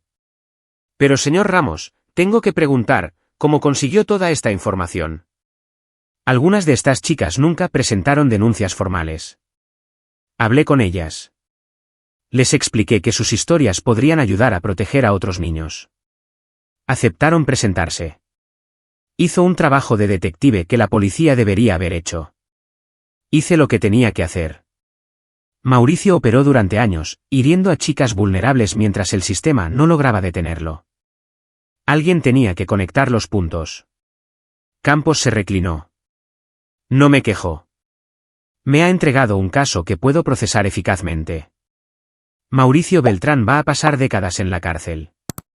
Pero también se ha puesto en riesgo. El abogado defensor lo pintará como un padre justiciero con sed de venganza. Que lo hagan. Todo lo que encontré es cierto y verificable. Mauricio hirió a mi hija y a otras 4 que sepamos. Si el jurado quiere verme como un padre que luchó por proteger a los niños, me parece bien. De acuerdo.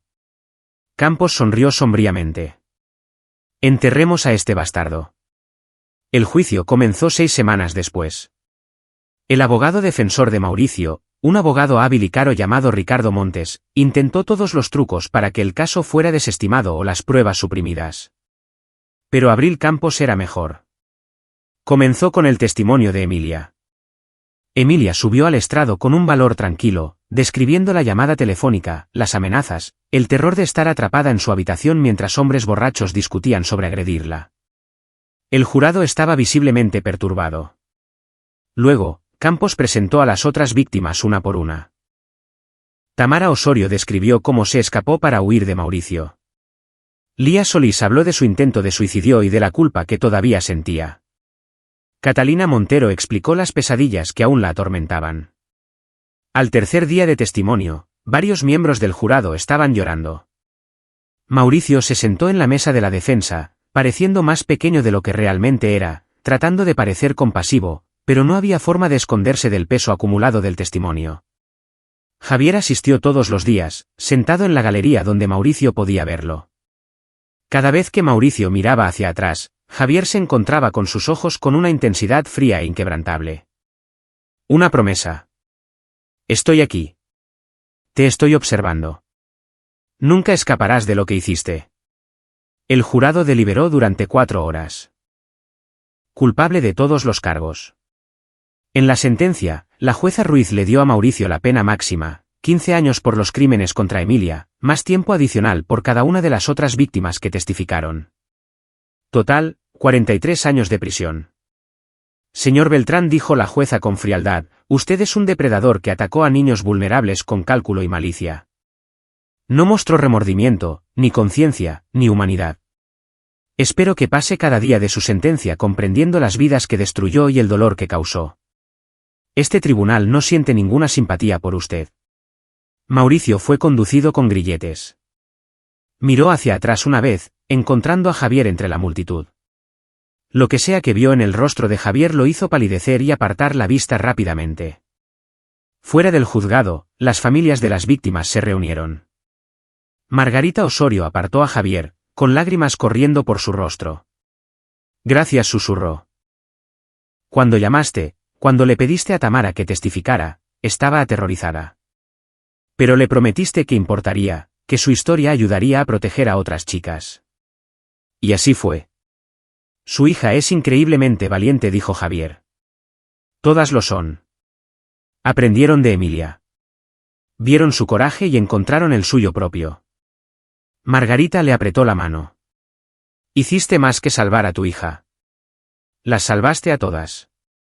Esa noche, Javier llevó a Emilia a cenar a su restaurante favorito. Parecía más ligera, el peso del testimonio y la confrontación finalmente levantado. ¿Realmente ha terminado?, preguntó durante el postre. El juicio sí. Mauricio va a la cárcel por mucho tiempo. ¿Y el otro hombre? ¿Cárdenas? Su juicio es el mes que viene, pero tampoco saldrá. Emilia asintió, luego miró a su padre. Hiciste mucho para que esto sucediera. Más que solo testificar. Javier eligió sus palabras con cuidado. Hice lo que tenía que hacer para protegerte y asegurarme de que se hiciera justicia. ¿Rompiste la ley? La miró a los ojos. ¿Cambiaría cómo te sientes por mí si lo hubiera hecho? Emilia lo pensó. No. Me salvaste la vida, papá. Lo que sea que tuvieras que hacer para asegurarte de que Mauricio y sus amigos no pudieran herir a nadie más, me alegro de que lo hicieras. Cariño, eso no significa que lo que hice fuera necesariamente correcto. La ley existe por una razón. Pero la ley falló. Mauricio hirió a otras chicas antes que a mí, y la ley no lo detuvo. Tú lo hiciste. A veces, proteger a las personas que amamos significa tomar decisiones difíciles. Decisiones que tienen consecuencias. ¿Cómo perder tu carrera?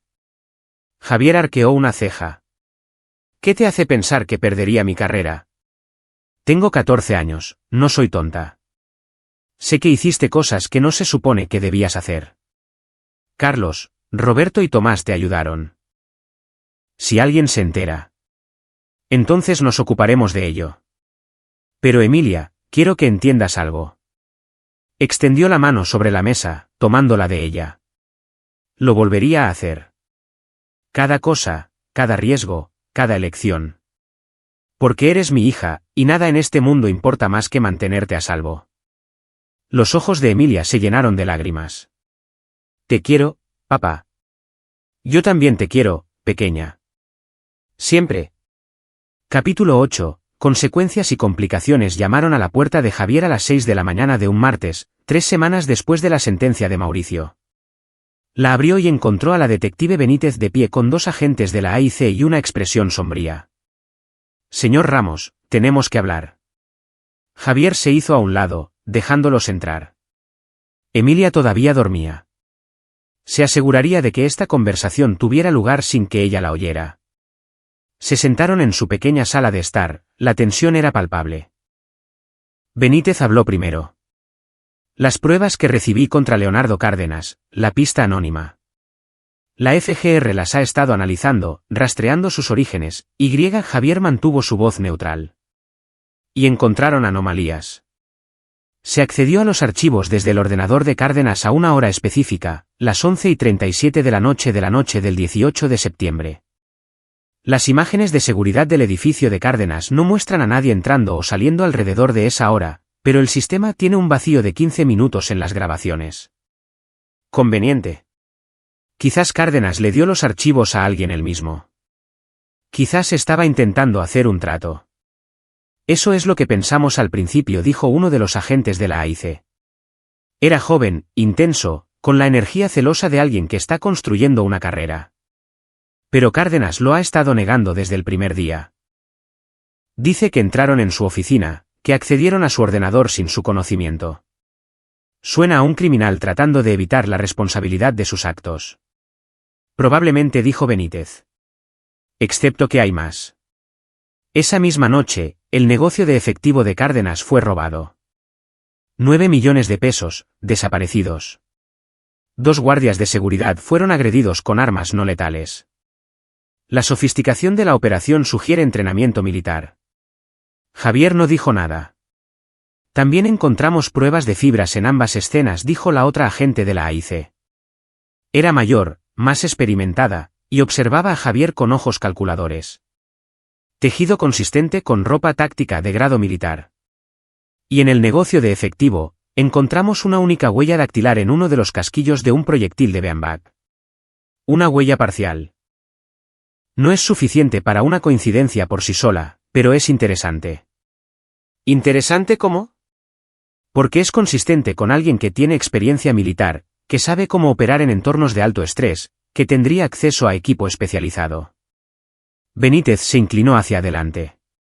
Javier, voy a ser directa.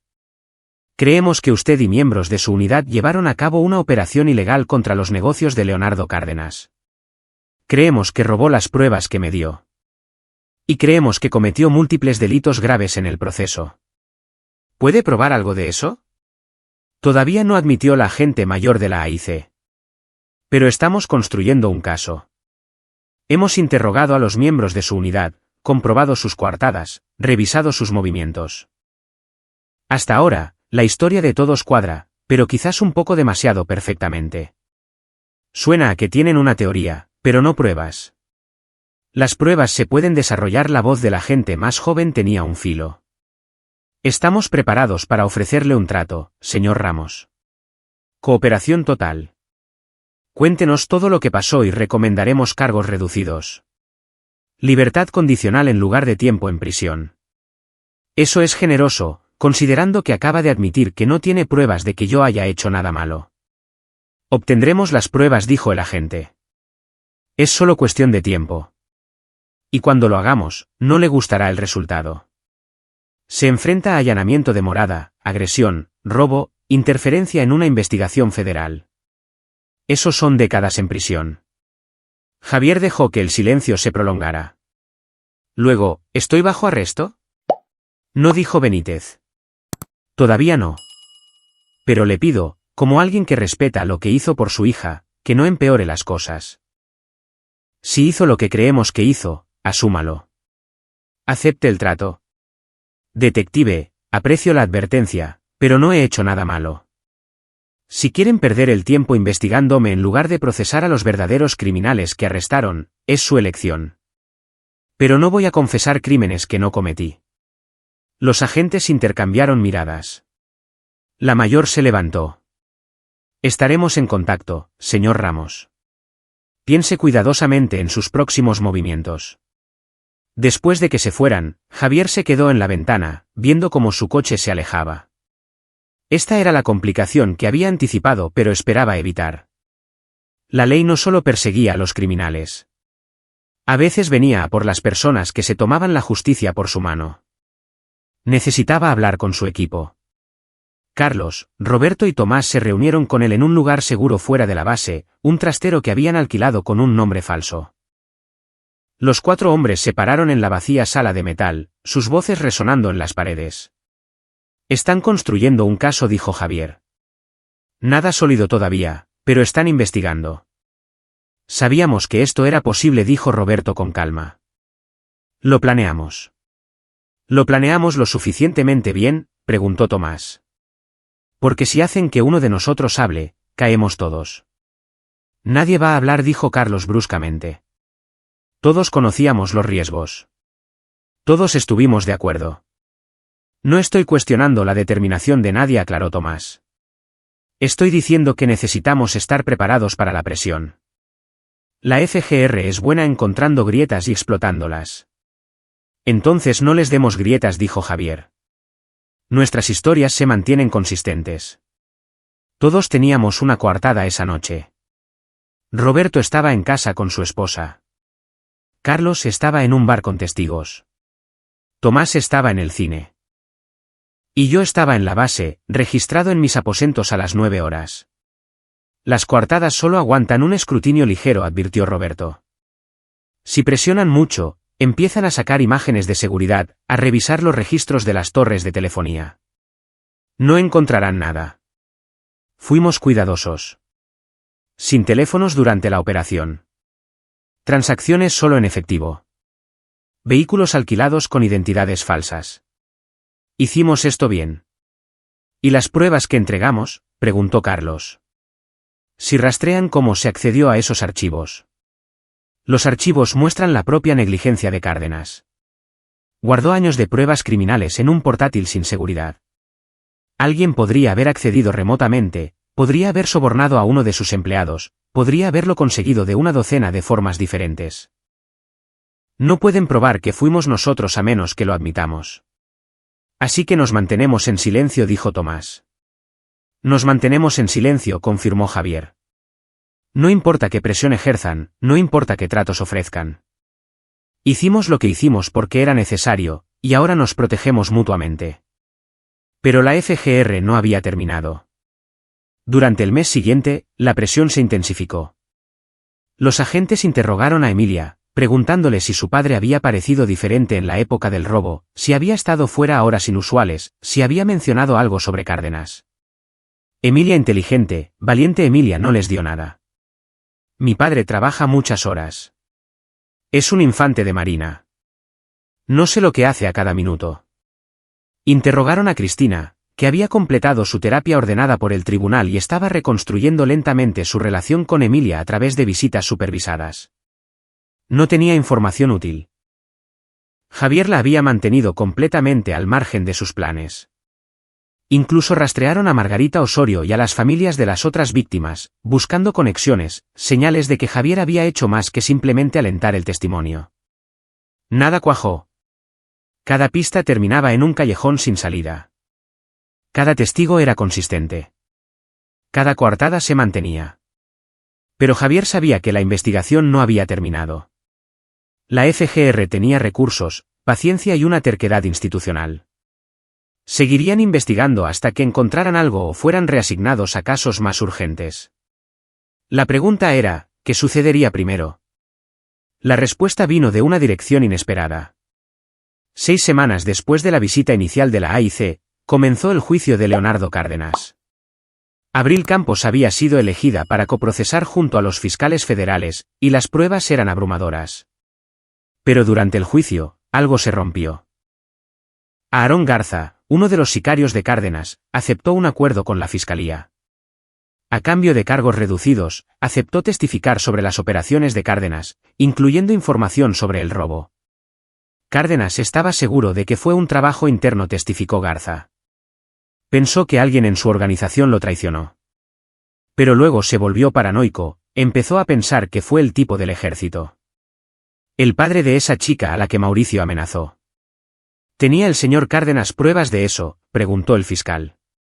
No, solo sospechas. Pero Cárdenas quería venganza. Habló de ir a por Ramos, de herir a su hija para hacérselo pagar. La sala del tribunal estalló. El juez pidió orden, pero el daño estaba hecho. El abogado defensor de Cárdenas intentó retractarse, pero el jurado ya había oído suficiente. Más importante aún, también lo había hecho la detective Benítez. Apareció en el apartamento de Javier esa noche, sola esta vez. No debería estar aquí, dijo sin preámbulos.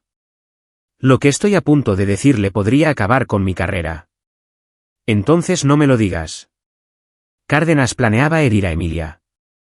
Encontramos comunicaciones, planes. Iba a esperar hasta después de su juicio, pero iba en serio. Javier sintió un hielo en el pecho. ¿Dónde se enteró de esto? El testimonio de Garza hoy abrió nuevas vías de investigación.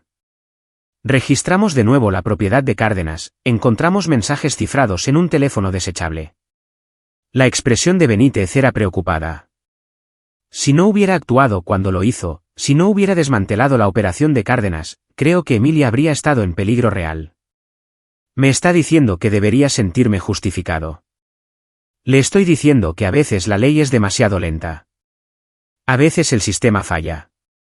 Y a veces, gente como usted tiene que hacer lo que nosotros no podemos. Sacó una carpeta. La investigación de la FGR sobre el robo se está cerrando. Falta de pruebas, pistas insuficientes, mejor asignación de recursos a otros casos. ¿Así de simple? El agente a cargo recibió una llamada de alguien de arriba. No sé quién, no quiero saberlo. Pero alguien con autoridad tomó la decisión de que procesarlo a usted no era de interés público, que salvó vidas, previno más crímenes, y que presentar cargos sería un desperdicio del dinero de los contribuyentes. Javier la miró fijamente. ¿Por qué me cuenta esto? Porque necesita entender algo. Se salió con la suya esta vez. Pero hay gente observándolo ahora. Si alguna vez vuelve a cruzar esa línea, si alguna vez se toma la justicia por su mano, no tendrá tanta suerte. La próxima vez, irá a la cárcel. ¿Estamos claros? Cristalino. Benítez se giró para irse, luego se detuvo. Por lo que vale, me alegro de que lo hiciera. Emilia está a salvo gracias a usted. Esas otras chicas obtuvieron justicia gracias a usted. Cárdenas está en la cárcel gracias a usted. El mundo es un lugar mejor. Pero no lo vuelva a hacer. No tendré que hacerlo. Las personas que amenazaron a mi hija ya no están. Bien. Abrió la puerta. Cuide de esa chica, Javier. Es especial. Lo sé. Capítulo 9. Un nuevo comienzo. Leonardo Cárdenas fue condenado por todos los cargos federales y sentenciado a 48 años de prisión sin posibilidad de libertad condicional. Su red criminal se derrumbó por completo, docenas de socios fueron arrestados a medida que las pruebas que Javier había proporcionado condujeron a una cascada de investigaciones y procesos judiciales. Mauricio Beltrán cumplió 2 años en la población general antes de que otro recluso, un padre cuya propia hija había sido abusada, se enterara de por qué Mauricio estaba allí. Mauricio terminó en custodia protectora en solitario, donde pasaría el resto de su sentencia solo con sus pensamientos. Según todos los informes, no lo estaba llevando bien. Aarón Garza y Ricardo Téllez aceptaron acuerdos con la fiscalía en lugar de enfrentarse a un juicio. Garza recibió 8 años, Téllez, 12. Leo Domínguez y Gay Herrera, los compañeros de borrachera de Mauricio que participaron en las amenazas contra Emilia, recibieron 10 años cada uno por poner en peligro a un niño y por conspiración. El sistema legal, por lento que fuera, había funcionado al final. Pero había necesitado un empujón, un catalizador, alguien dispuesto a arriesgarlo todo para asegurarse de que la justicia realmente sucediera. 6 meses después del juicio, Javier estaba en la playa en la región de los Tustlas, viendo a Emilia reír con algunos nuevos amigos que había hecho en la escuela.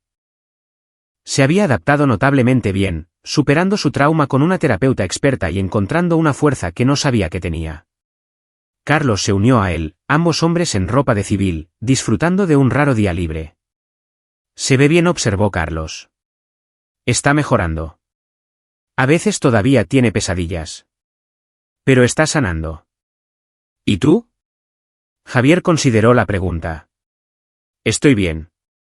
Saber que Emilia está a salvo, saber que las personas que la amenazaron no pueden herir a nadie más. Eso ayuda. ¿La FGR realmente abandonó la investigación por completo? Alguien de arriba hizo una llamada. No sé quién, y no voy a preguntar. Carlos sonrió levemente. Probablemente alguien con estrellas en el cuello que aprecia que los infantes de Marina protejan a sus familias. Probablemente. Estuvieron en un silencio cómodo por un momento. Luego Carlos preguntó, ¿te arrepientes de algo de lo que hicimos? No. Lo volvería a hacer en un abrir y cerrar de ojos. Javier hizo una pausa. Pero estoy agradecido de que funcionara. Si nos hubieran atrapado, Emilia habría perdido a ambos padres, a Cristina por su propio mal juicio, a mí en la cárcel. No nos atraparon porque fuimos inteligentes, porque planeamos bien y porque nos cubrimos las espaldas. Eso es lo que hacen los infantes de marina. Semperfi, dijo Javier en voz baja. Semperfi. La semana siguiente, Javier recibió una visita inesperada, Cristina. Había completado su terapia ordenada por el tribunal y sus clases de crianza, y sus visitas supervisadas con Emilia habían ido bien. Pero esta visita no era sobre Emilia. Necesito disculparme, dijo Cristina, sentada frente a Javier en su sala de estar. Disculparme de verdad. No los intentos a medias que hice antes. De acuerdo. Casi hago que agredieran a nuestra hija. O algo peor. Porque estaba sola y desesperada, y elegí creer a un depredador encantador por encima de mis propios instintos. Por encima de tus advertencias. Por encima de la incomodidad de Emilia. Su voz se quebró. Pasé 6 meses en terapia tratando de entender cómo pude haber sido tan ciega, tan egoísta. ¿Qué aprendiste? ¿Qué estaba tratando de llenar un vacío? Cuando nos divorciamos, sentí que había fracasado en lo único en lo que se suponía que debía ser buena, ser esposa y madre. Mauricio me hizo sentir deseada, valorada, y me aferré a ese sentimiento, incluso cuando las pruebas demostraban que era peligroso. No fuiste la única a la que engañó, Cristina. Hubo otras mujeres, otras madres. Se le daba bien lo que hacía. Eso no excusa mi responsabilidad. Soy la madre de Emilia. Protegerla debería haber sido mi primera prioridad. En cambio, prioricé mis propias necesidades emocionales. Miró a Javier con los ojos enrojecidos. Fuiste mejor padre desde 1000 millas de distancia que yo viviendo con ella todos los días. Eso es algo con lo que tengo que vivir. Javier se quedó callado un momento. Emilia te quiere. Todavía quiere tener una relación contigo. Pero tiene que ser en sus términos ahora.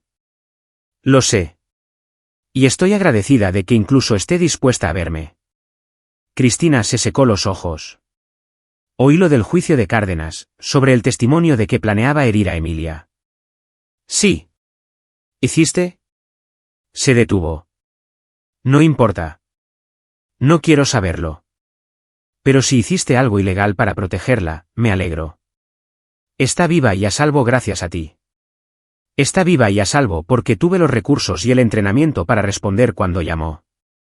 La mayoría de los padres no tienen eso. La mayoría de los niños en peligro no son rescatados. ¿Qué estás diciendo? Estoy diciendo que tuvimos suerte. Pero hay miles de niños que no la tienen. Miles de familias siendo victimizadas por depredadores mientras el sistema se mueve demasiado lento o no se mueve en absoluto. Entonces, ¿qué hacemos? Aún no estoy seguro. Pero he estado pensando en ello. Esa noche, Javier se sentó en la mesa de su cocina con Tomás, con papeles extendidos entre ellos. ¿Hablas en serio sobre esto?, preguntó Tomás. Completamente. Hay una brecha entre lo que la ley puede hacer legalmente y lo que se necesita hacer para proteger a las personas vulnerables. Lo demostramos con Cárdenas. Entonces, ¿qué quieres hacer? ¿Convertirnos en justicieros? ¿Empezar a acabar con los criminales que la ley no puede tocar? No justicieros. Consultores. Personas que puedan investigar cuando las familias no pueden permitirse investigadores privados. Que puedan reunir pruebas cuando la policía no tiene recursos. Que puedan intervenir cuando el sistema se mueve demasiado lento. Eso sigue siendo legalmente cuestionable. Pero es necesario. Javier sacó una carpeta. He estado investigando estructuras de organizaciones sin ánimo de lucro. Podríamos crear una organización, llamarla Puerto Seguro o algo similar. Con personal de veteranos con experiencia en investigación y protección, financiada por donaciones y subvenciones. Operando dentro de la ley, pero forzando sus límites cuando sea necesario. Tomás estudió los documentos. Esto es ambicioso. Necesitarías una financiación significativa, consulta legal, probablemente asesores ex policías. Conozco gente. Carlos está interesado. Roberto también.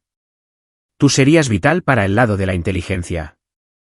Podríamos ayudar a familias como la de Margarita Osorio, que no sabían cómo proteger a sus hijas de los depredadores. Podríamos identificar amenazas antes de que escalen. Podría funcionar, admitió Tomás.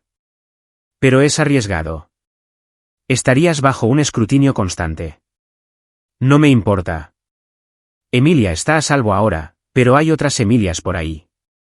Otras familias siendo explotadas. Si podemos ayudar aunque sea a unas pocas, vale la pena. Tomás sonrió lentamente.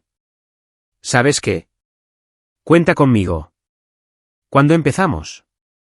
Tan pronto como podamos presentar los papeles. 3 meses después, Puerto Seguro se lanzó oficialmente. La misión de la organización sin ánimo de lucro era clara: proporcionar servicios de investigación y protección a familias que enfrentan amenazas de depredadores, abusadores y criminales cuando las fuerzas del orden tradicionales no pueden moverse lo suficientemente rápido. La organización operaba cuidadosamente dentro de los límites legales, la mayor parte del tiempo. Recopilaban pruebas, construían casos y los entregaban a las autoridades. Pero cuando la ley fallaba, cuando el tiempo era crítico, cuando un niño estaba en peligro inmediato, estaban preparados para hacer más. Su primer caso vino de una mujer llamada Lisa Chávez, cuya hija de 13 años estaba siendo acosada por un depredador en línea. El hombre la había estado manipulando durante meses, construyendo confianza, planeando atraerla para llevársela. La policía lo sabía, pero no podía actuar hasta que él realmente intentara algo criminal. Puerto Seguro investigó, identificó al depredador y proporcionó pruebas a la policía que resultaron en un arresto antes de que pudiera herir a la hija de Lisa. En agradecimiento, Lisa habló a otros padres sobre la organización. La voz se corrió. En un año, Puerto Seguro había ayudado a proteger a 17 niños, asistido en el procesamiento de 8 depredadores y desarticulado 3 operaciones criminales dirigidas a familias vulnerables. No era suficiente. Siempre había más víctimas, más depredadores, más familias necesitadas. Pero era algo. Estaba creciendo. 2 años después del rescate de Emilia, Javier estaba en la pequeña oficina de Puerto Seguro, mirando la pared de fotos, familias a las que habían ayudado, niños que habían salvado. Emilia estaba a su lado, ahora con 16 años y más fuerte que nunca. Hiciste esto por mí, dijo en voz baja. Hice esto por todos nosotros. Por ti, por las otras chicas a las que Mauricio hirió, por cada familia que sufre porque la gente mala explota las debilidades del sistema. ¿Eres feliz, papá? Javier consideró la pregunta. Había dejado el servicio activo en la infantería de Marina, tomando un retiro honorable para centrarse en Puerto Seguro. Había sacrificado su carrera militar, la única vida que había conocido durante 2 décadas. Trabajaba más horas ahora de las que había trabajado en el cuerpo, a menudo sin paga, poniéndose en riesgo legal constantemente. Pero cuando miraba a Emilia sana, segura de sí misma, preparándose para las solicitudes universitarias y pensando en su futuro, sabía la respuesta. Sí, pequeña. Soy feliz. Estoy haciendo lo que se supone que debo hacer. Proteger a la gente. Proteger a la gente con vino. Una familia a la vez. Emilia lo abrazó. Estoy orgullosa de ti. Yo también estoy orgulloso de ti. Eres la persona más valiente que conozco. Aprendí del mejor. Esa noche, Carlos, Roberto y Tomás se unieron a Javier para cenar, una tradición mensual que habían establecido. Comieron pizza, bebieron cerveza y hablaron sobre casos actuales, nuevas amenazas y formas de expandir el alcance de Puerto Seguro. Recibimos una llamada de una mujer en Sonora, dijo Roberto. Su exmarido forma parte de un grupo de autodefensas, haciendo amenazas. La policía local simpatiza con el grupo. No investigarán. No operamos en Sonora, señaló Javier. Todavía no, dijo Carlos. Pero quizás deberíamos. Puerto Seguro podría expandirse, establecer oficinas regionales. Eso requiere una financiación que no tenemos. ¿Y si hiciéramos una recaudación de fondos?, sugirió Tomás. Contar la historia de Puerto Seguro. Cómo empezamos, lo que hemos logrado. La gente responde a las narrativas. La gente también responde a los resultados, añadió Roberto. Cada familia que ayudamos se lo cuenta a otras 10 familias. El boca a boca es poderoso. Javier asintió lentamente. De acuerdo, exploremos la expansión, pero con cuidado. No podemos perder de vista nuestra misión, proteger a niños y familias. Todo lo demás es secundario. De acuerdo, dijeron al unísono. Más tarde esa noche, solo en su apartamento, Javier recibió un mensaje de texto de un número desconocido: gracias por lo que haces. Mi hija está a salvo gracias a tu organización. Nunca lo olvidaremos. Era el tercer mensaje de ese tipo esa semana. Familias a las que habían ayudado expresando gratitud de forma anónima, temerosas de asociarse públicamente con una organización que a veces operaba en zonas morales grises. Javier guardó el mensaje, añadiéndolo a una carpeta de textos y correos electrónicos similares. En los días difíciles, cuando el trabajo se sentía abrumador, cuando se preguntaba si algo de eso importaba, los leía. Cada vida salvada, cada familia protegida, cada depredador detenido. Importaba. Miró una foto en su escritorio, Emilia en su último cumpleaños, soplando las velas, rodeada de amigos y felicidad. La chica que había susurrado desesperadamente en un teléfono: papá, necesito ayuda, había desaparecido.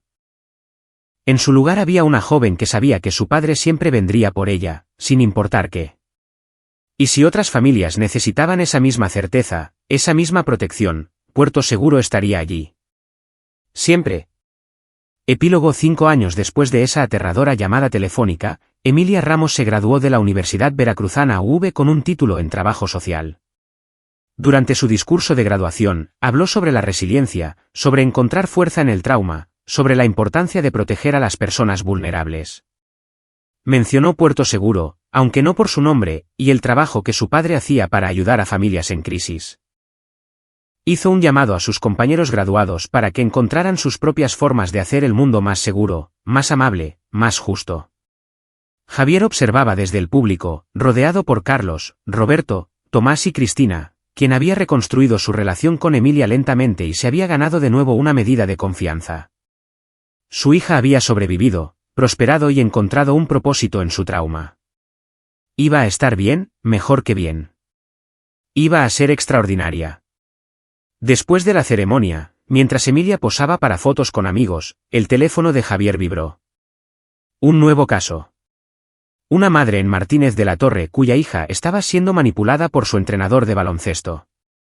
Emilia lo vio revisar el teléfono, vio cómo su expresión cambiaba a una intensidad concentrada. Tienes que irte, dijo, comprendiendo de inmediato. Tengo que hacerlo, pero Emilia. Lo sé, papá. Ve. Alguien te necesita. Le besó la mejilla. Sálvalos como me salvaste a mí. Javier abrazó a su hija una vez más, luego se dirigió a su camioneta. Carlos, Roberto y Tomás lo siguieron, ya buscando los detalles del caso en sus teléfonos, ya planeando. Tenían trabajo que hacer. Familias que proteger, depredadores que detener. Era lo que hacían, lo que siempre harían. Porque en algún lugar, un niño estaba en peligro. Y a diferencia de tantos otros, este niño sería salvado. No porque el sistema funcionara, sino porque a alguien le importó lo suficiente como para hacerlo funcionar. Aquí es donde termina nuestra historia. Comparte tus pensamientos en la sección de comentarios. Gracias por tu valioso tiempo. Si disfrutaste de esta historia, por favor, asegúrate de suscribirte a este canal. Eso me ayudaría mucho. Haz clic en el vídeo que ves en la pantalla y nos veremos.